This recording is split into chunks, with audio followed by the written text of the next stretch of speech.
नमस्कार, आप देख रहे हैं केबीपी न्यूज राजस्थान।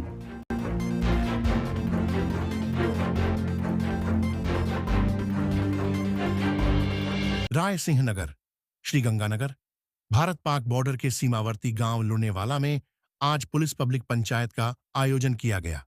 इस मौके पर जिला पुलिस अधीक्षक डॉक्टर अमृता दुहन ने नशा तस्करों को सख्त चेतावनी देते हुए कहा कि अगर कोई नशा तस्कर पकड़ा जाता है तो उसकी चल अचल संपत्ति को नष्ट या नीलाम कर दिया जाएगा। उससे प्राप्त राशि नशे से पीड़ित व्यक्तियों के पुनर्वास में उपयोग की जाएगी। उन्होंने कहा कि पुलिस नशा मुक्त समाज के लिए जीरो टॉलरेंस की नीति पर काम कर रही है। देखिए हमारे ब्यूरो चीफ हरदेव सिंह की ये खास रिपोर्ट केबीपी न्यूज राजस्थान पर।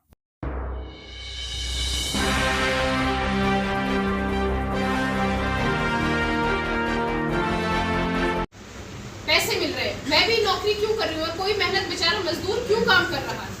क्योंकि उसको पैसे मिलते हैं, घर का काम चलता है, हम फिर आगे प्रगति करते हैं।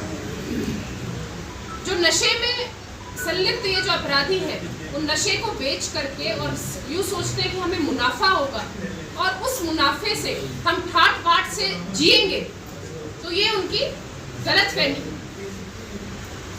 नए कानून का जो अपने नए आपराधिक कानून है, उनके अनुसार अब पुलिस को ये शक्ति दी गई है कि अगर पता चलता है हमें कि कोई अपराधी अपराध से अर्जित धन से कोई भी चल या अचल संपत्ति उसने खरीदी है, तो पुलिस कोर्ट के माध्यम से उसको जब्त करके और आदेश लेके कलेक्टर से उसकी नीलामी करा के और उसके जो पैसे हैं वो वापस वो पीड़ित को दे, है ना। तो ये चीज बहुत आप सब तक पहुंचनी जरूरी है। जो ये मेरा नंबर है, इस पर आप सूचनाएं सिर्फ और सिर्फ नशे के संबंधित नहीं, उनके प्रॉपर्टी से भी संबंधित दो। यूं मत देना वो उस गांव में उसके ये खेत हैं, पुरानी संपत्ति नहीं चाहिए, जो पुश्तैनी संपत्ति है उसकी सूचना नहीं चाहिए। जो अभी उसने रिसेंट में उसने कोई बाइक, कोई गाड़ी, कोई घर का निर्माण किया हो, कोई नया प्लॉट खरीदा हो, कहीं पर कोई अतिक्रमण किया हो गुंडागर्दी करके, उसकी सूचना हमें दे, बिल्कुल सटीक सूचना दे, मेरे पास भेज दे और मुझे बड़ी खुशी होगी कि उसका घर टूटे, उसका अतिक्रमण हटाया जाए, उसका वाहन जब्त हो। जो भी नशे से अर्जित धन से किसी ने अगर अपना घर बनाया है, किसी भी रूप में प्रगति हासिल की है, तो हम उसको वापस ले आएंगे और उससे एक मैसेज भी जाएगा सभी युवा वर्ग में, सभी समाज के लोगों में कि इससे हमें दूर रहना है। अगर हमने इससे कुछ कमाया भी तो पुलिस छीन लेगी, कानून छीन लेगा हमारे पास से। हमारे जो बीट कांस्टेबल्स हैं, प्रत्येक गांव में अपने जो संबंधित बीट कांस्टेबल्स हैं, उनका नाम नंबर वो लगा रखा है क्या? पेंट कर रखा है कि बीट है, वहां पर बीट कांस्टेबल, बीट प्रभारी, थाना अधिकारी और पुलिस कंट्रोल रूम का नंबर वो आवश्यक रूप से पेंट करा दीजिएगा, ताकि कोई भी सूचना है आप हमें उस पर दे सकते हैं। एक तो ये हो गई कि बाहर के, अगर आपको लग रहा है कि कभी किसी उसमें कि आपको सूचना देनी है, लेकिन आप नहीं चाहते कि पता चले कि आपने दी है, आप नहीं चाहते कि आपका नाम बीच में आए, आपको मालूम है ये गांव का पड़ोसी जो है ये भाई गलत काम कर रहा है, ये हो सकता है कि किसी चीज में गलत में संलिप्त हो, तो उसका क्या समाधान? फिर बोलेंगे कि आप, मतलब मैं पूछूंगी क्या करें, आप बोलेंगे मैडम आप बैठे कुर्सी पर, बताओ। इसमें जो मेरा नंबर है, जो मैंने सार्वजनिक किया हुआ है, 87 645 13 201। मैं पुनः एक बारी बोल दूं, 87 645 13 201। इस नंबर का जो व्हाट्सएप है वो मेरे फोन पर है, ये मेरे फोन पर आपके पास मतलब आपकी जो भी सूचनाएं आएंगी वो मेरे फोन पर आएंगी। आज तक ना ही तो मेरा ये फोन मेरे गनमैन के पास रहता है, ना ही ये मेरा ये खुद का पर्सनल फोन है मेरा, ना ही मेरे किसी स्टाफ के पास रहता है। ये फोन मेरे पास रहता है, इसीलिए मैंने इसमें कॉल वाला ऑप्शन बंद कर रखा है कि आप कॉल नहीं कर पाए, क्योंकि मैं उठा नहीं पाऊंगी, इतने सारे मेरे पास कॉल आएंगे। आप जिन समस्याओं से जूझ रहे हैं और कोई ऐसी समस्या जो पुलिस से संबंधित है, तो अगर आप उसके बारे में हम संवाद करेंगे, पता चलेगा, तो मेरी भी मैं उन प्राथमिकताओं में उनको शामिल करूँ। अगर आप में से कोई कुछ बताना चाहता है, बोलना चाहता है, तो प्लीज़। बच्चों को बच्चे बहुत ज़्यादा परेशान रहते हैं, छोटे छोटे बच्चे गाँवों में फिरते हैं, बाजार में भी जाते हैं, तो उसका तो हम पुलिस अगर वहाँ पर होती है तो हम कार्रवाई कर देंगे, हम उस बाइक को भी जब्त कर लेंगे, सख्त कार्रवाई करेंगे, ड्राइविंग लाइसेंस भी निलंबन करके उसका भेजेंगे, निलंबन करेंगे। लेकिन अगर पुलिस उस गांव में मौजूद नहीं है, जितने भी सारे हैं, क्योंकि थाना एक है, चौकियाँ होती हैं, हमारी लगातार अपनी अपनी बीट में लगातार विजिट रहती है, लेकिन यूँ नहीं हो पाता होगा शायद कि हम परमानेंटली उस जगह पर हो या उस गांव में, प्रत्येक गांव में हमारी मौजूदगी हो, तो उस पर कौन जिम्मेदारी लेगा?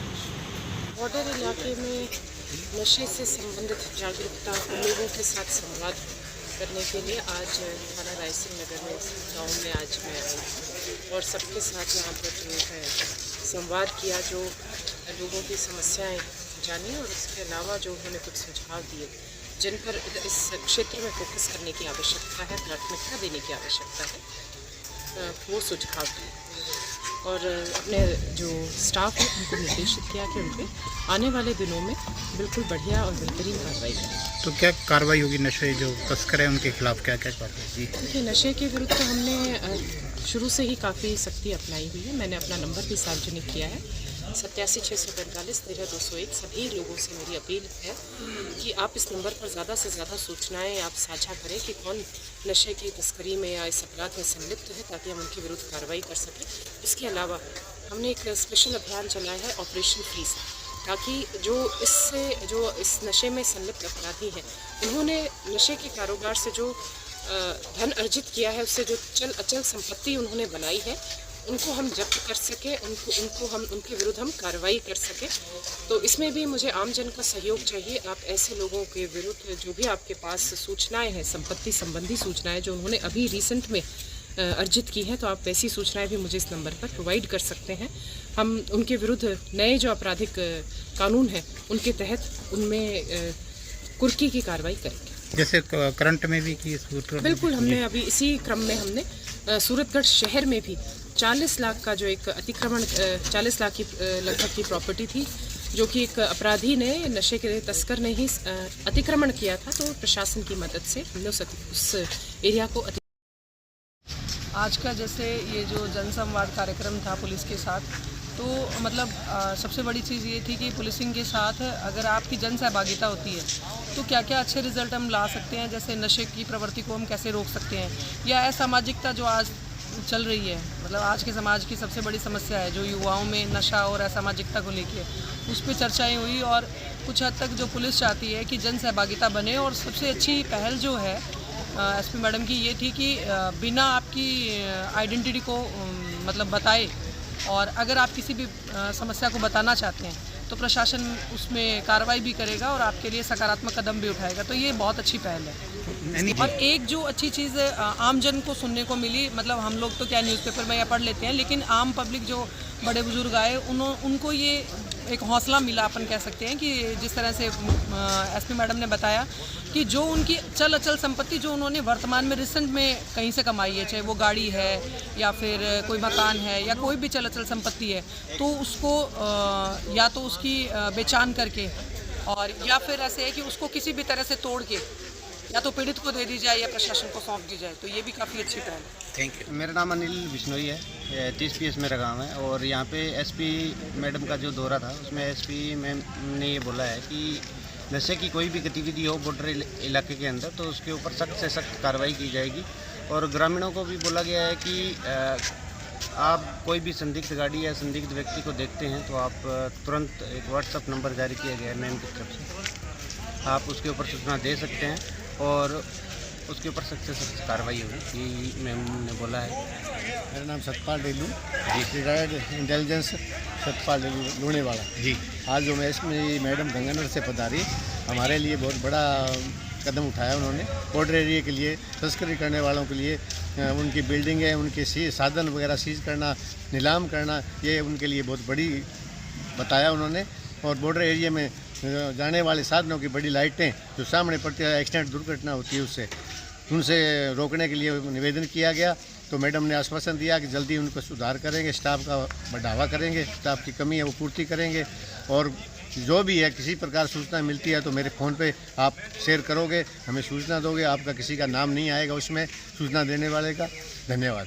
बढ़िया रहा दौरा मैडम का जी, लोगों को मोटिवेट किया है। क्या कहा, क्या हुआ?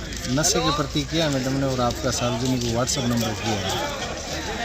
तो अगर ऐसा गलत कार्य करते पाए गए तो उसमें वो शिकायत करें।